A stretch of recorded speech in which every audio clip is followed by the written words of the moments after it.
Ó, tô vendo aqui, Monja, que você tem um montão de palestra também, né? Sim. E que às vezes tu nem lembra da sequência das palestras. Então tem São Paulo, tem Poá, tem na Baixada Santista. E daqui a Isso. pouco a gente vai falar sobre, não vamos dizer exatamente os dias e horários, Sim. mas assim, como é que é pra você esse lance das pessoas realmente elas querem ouvir a tua opinião sobre tudo? É assim o tempo inteiro? Tipo, o tempo inteiro as pessoas querem ouvir a tua opinião. Não é bem opinião, eles gostam de me ouvir, sabe? E as pessoas vêm me agradecer muito dizendo que passaram por dificuldades, sofrimentos, tristezas, não só na pandemia, mas morre um parente, morre um amigo, um bichinho, e dizem que quando me ouvem elas ficam bem. Eu falei, então estou cumprindo uma função boa, né? A mãe do Jean é uma que fala a mesma coisa também. Não é? Gosto de ouvir falar. Tem gente que diz assim, tem uma que diz assim, eu gosto de ouvir a senhora antes de dormir. Eu falei, puxa, eu faço um esforço tão grande para as pessoas despertarem. A palavra Buda quer dizer aquele que acordou, que despertou. E a pessoa me ouve para dormir, mas tudo bem, tá funcionando alguma coisa, né? Que interessante, cara. Mas o importante é que a mensagem chega, né? É. E, cara, tem um poder nisso daí. Tem esse lance transmite uma energia junto com uma mensagem, junto com uma figura que transmite uma certa paz também. Então é um combo aí que é interessante, mas também bem poderoso, né? Isso daí é uma qualidade que tu buscou ou isso você se tornou assim? Eu acho que a gente se torna um pouco arquétipo, né? Porque quando pensa no monge, a gente já pensa na monja, no monge, Exato. né? Uhum. Pensa na flor de lótus, pensa na pureza, pensa numa pessoa calma e tranquila. Eu não sou calma, não. Eu sou... Mas parece que é. Parece que entendeu? é. Mas transmite isto, né? Porque eu acho que todo o trabalho que a gente faz no Zen é estar presente no aqui e agora. Veja o que você falou. Antes de você vir, fiquei preocupado de não me parecer bobo, de não falar bobagem, né? Mas é antes. Porque na hora que a gente está conversando, essa censura não existe. Somos nós dois aqui conversando, né? Gostou ou não gostou, sou eu, né? É o que você pode dizer. Eu sou assim, monge, eu sou esse personagem aqui. Essa pessoa, que não é só um personagem, mas é múltiplo. Eu tenho trabalhado isso com os meus alunos, sabe? Porque tem algumas pessoas que eles põem uma máscara, assim, eu sou bonzinho. Eu falo baixinho, eu não fico bravo, eu sou uma pessoa muito boa. E eu vou lá e cutuco, eu quero ver o bravo em você. Eu quero ver as suas várias facetas. Não me mostre só um de seus lados, porque isso não é verdadeiro. Nós temos vários aspectos, todos nós. E a gente precisa conhecê-los. Conhecê-los para usá-los melhor. Não é para controlar.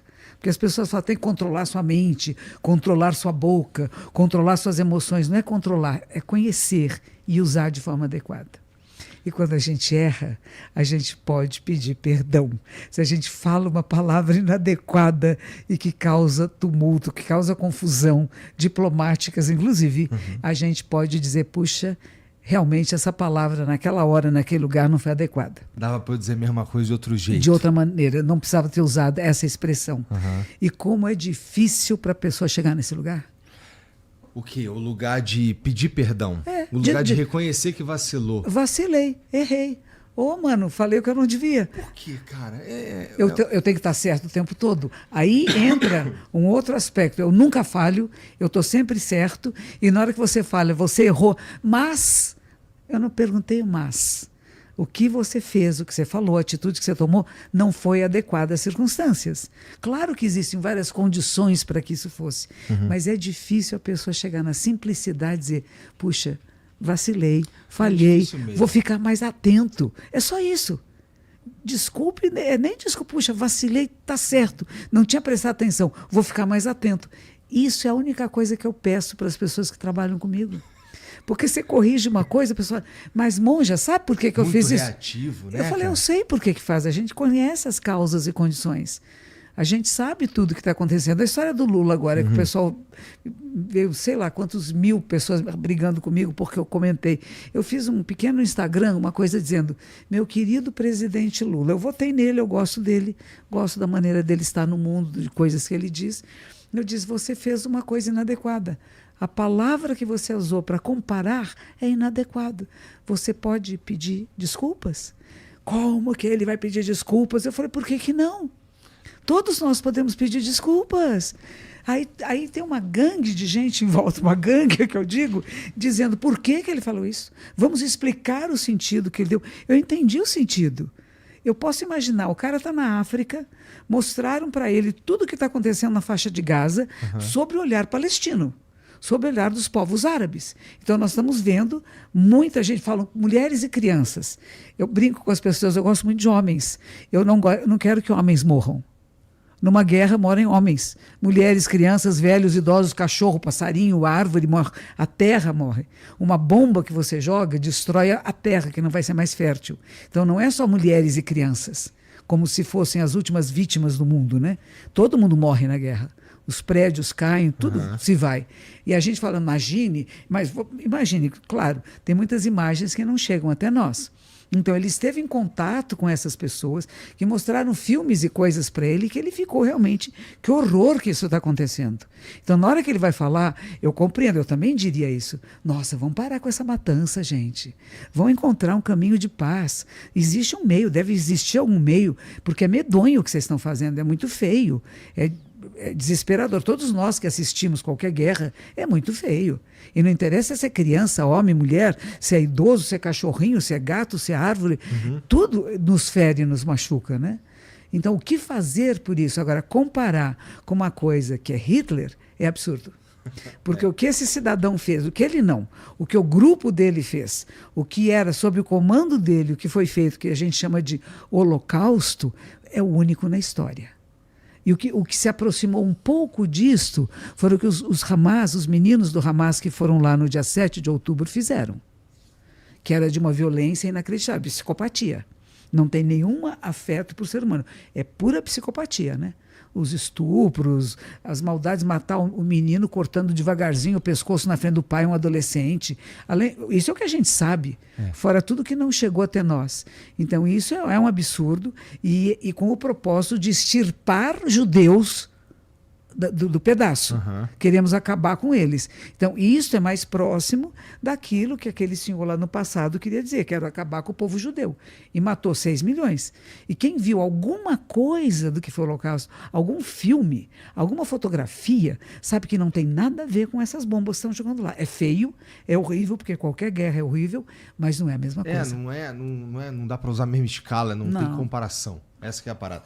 Ninguém está falando, no entanto, que Israel está certo. Não. É isso que estamos dizendo aqui. Não, nada disso. Estamos dizendo que poderia ser dito de outra forma, porque ele usou, de fato, uma comparação inadequada. Inadequada. É só isso, dizer, puxa, e magoou. Tanto que magoou que o pessoal todo falou, tô magoado, cara, você não venha mais aqui, você magoou. Aí você fala assim, poxa, eu não tinha intenção de magoar. Não levei em consideração, o professor Cortella esses dias falou também, ele usou uma hipérbole, né? Usou a coisa, que nem já falei milhões de vezes, não, você falou 2, 3 vezes, né? E fala milhões. Então, eu usei uma coisa muito exagerada para mostrar como estou descontente com as mortes que estão acontecendo na faixa de Gaza. Mas você esperar mesmo que, assim, que a maioria das pessoas vá para esse lado e pense assim, analise assim o que foi dito, pô, você tá meio que me chamando de... Pô, você tá me sacaneando. Não era, você não tava pensando nisso de verdade. E outra, ele é um presidente da República, cara. Ele devia talvez pensar um pouquinho melhor, assim... como fazer a parada melhor. Afinal, bateram tanto no Bolsonaro, né? Porque não falava direito, falava umas paradas que não... Mas nesse caso também é muito interessante que, assim, de novo, a gente não perde essa mania de ser fã de político até a última consequência, cara. Eu gosto muito dele, tem muitas coisas boas, mas isso errou, falhou. E eu mandei, a mensagem era para ele, não era para todo mundo. Falei, meu querido presidente Lula, você fez uma expressão errada, peça desculpas. Aí o pessoal, como que ele vai pedir desculpas? Você não acredita, mais de 5.600 pessoas mandando mensagens que eu estava louca. Como é que eu ia falar para o presidente pedir desculpas? Se eu não conheço a história, que como o povo de Israel é malvado, como eles são péssimos. Falei, peraí, gente. Não é questão se o povo de Israel é bom ou ruim, se o governo é de extrema-direita e não presta, é um governo assassino. Eu não estou falando disso. Eu falei que a comparação foi inadequada, porque qualquer pessoa que tem parentes e que passaram pelo Holocausto é uma ferida aberta que dói. Agora, em janeiro, tem um memorial pelas vítimas do Holocausto, que foi decidido pela ONU, acho que é dia 27 de janeiro. Eu todos os anos vou na CIP, da Confederação Israelita Paulista. Nós acendemos juntos velas, todos os nossos religiosos. Eu com o arcebispo de São Paulo, outros rabinos, outros religiosos, acendemos uma vela pela paz. Várias pessoas, uma celebração linda, grande. E as vítimas do Holocausto, os sobreviventes, estão presentes aqui. Vieram para o Brasil. Seus descendentes estão aqui.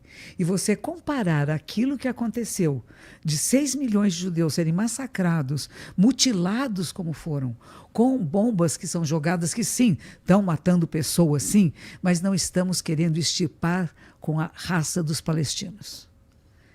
Isso é uma coisa, é diferente. Nós queremos pegar os que vieram nos violar, os que vieram nos atacar, os que querem acabar conosco. Que também é uma questão que merece o debate. Não, merece. Não é uma... Por que querem acabar conosco? Não estamos defendendo. É. Né? Então tem muita... Eu falo, a questão do Oriente Médio ela é muito complexa e a gente quer ver de uma forma muito simples. A questão do Holocausto também é muito complexa e muito dolorosa. E a gente quer ver de forma simples. Eu tenho um irmão no Dharma, um monge, que lá de Nova York, ele é judeu, e ele começou a fazer há mais de 10, 12 anos, que faz todos os meses de novembro, vão para Auschwitz. Leva grupos de pessoas e ficam durante 5, 7 dias rezando em Auschwitz, meditando em Auschwitz, por todas as vítimas desse campo de extermínio. Eles não dormem lá porque não têm onde dormir, vão em novembro, que é frio o suficiente para ter uma noção do frio que as pessoas passaram, e leem os nomes de todos que morreram. E dá tempo, porque vão grupos muito grandes. E vão pessoas de todas as religiões. Inclusive, uma vez que eles estavam lá, eu não fui, eles me contaram isso, tinha um menino que era neto de um SS, de um segurança de Hitler, né, do serviço secreto lá. E que ele disse assim, eu precisava entender meu avô. Meu avô era um homem tão bom. Ele brincava comigo, ele era tão gentil. E me disseram que ele era uma das pessoas que punha as pessoas aqui na câmara de gás, que ele decidia quem vinha para cá e para lá. Eu vim aqui para entender meu avô. E, ao mesmo tempo, uma outra dizia assim, porque tinha um monge budista que tocava um tamborzinho falando Namu Myoho Renge Kyo, Namu Myoho Renge Kyo, fazendo uma prece. Ela ficava brava. Meus tios morreram aqui. E que carnaval que estão fazendo, tocando musiquinha. Errou, né? Imagine, ele não teve ninguém que morreu aqui, só eu que sinto essa dor. E, de repente, tinha um pastor que levantou e disse assim, nós crucificamos ele aqui de novo, não foi? A morte dessas pessoas foi de novo como se estivéssemos crucificando Jesus. E essa moça que era judia falou, nossa, eu pensei que só nós judeus tínhamos sofrido aqui. Mas morreram pessoas que tinham deficiência física, homossexualidade, qualquer coisa que eles não tivessem de acordo. Ciganos. Sim, pô. Então, mas judeus foram 6 milhões. E tinha um ódio de judeus, né? E a gente tem que entender um pouco historicamente de onde isso veio, de onde veio a história do Judas, que Jesus era judeu. Todos os discípulos de Jesus eram judeus. Pedro, Mateus, Lucas, tudo judeu, gente. E houve um momento que, como eles, o governo romano está tendo uma dificuldade de relação com os cristãos que não estão obedecendo, não estão se submetendo a César, e aí tem uma mistura, porque era tudo judeu. Somos contra os judeus cristãos. E aí começa a ver que os cristãos dizendo, não, mas nós não somos da mesma igreja deles, nós estamos criando nova coisa, uma nova religião. E aí começa a haver uma separação e começam os cristãos dizer que foram os judeus, que eram como eles, que eram judeus também, que mataram Jesus. Aí fala, poxa, né? Então a gente tem uma irmandade lá no passado e uma relação ficou mal resolvida, né? E que ela vai se arrastando pela humanidade há 4.000 anos, porque a história dos judeus tem 5.000 anos. E a gente vai arrastando até hoje, e se não presta atenção, a gente vai repetindo as mesmas faltas. Eu estava falando com a minha filha, a Luísa, me perguntou hoje, a gente estava voltando da escola dela, ela me perguntou sobre isso, por alguma razão, sobre o que era o nazismo. Ah, legal. Aí eu falei para ela e tal. Aí nesse caminho eu tive que explicar o que era judeu também, ou pelo menos tentar. E ela falou assim, nossa, mas isso é coisa de quem não tem cérebro, né? Olha que linda, tá vendo? Eu falei, cara, por que alguém pensa isso, pai? Não é? Deixa eu ver.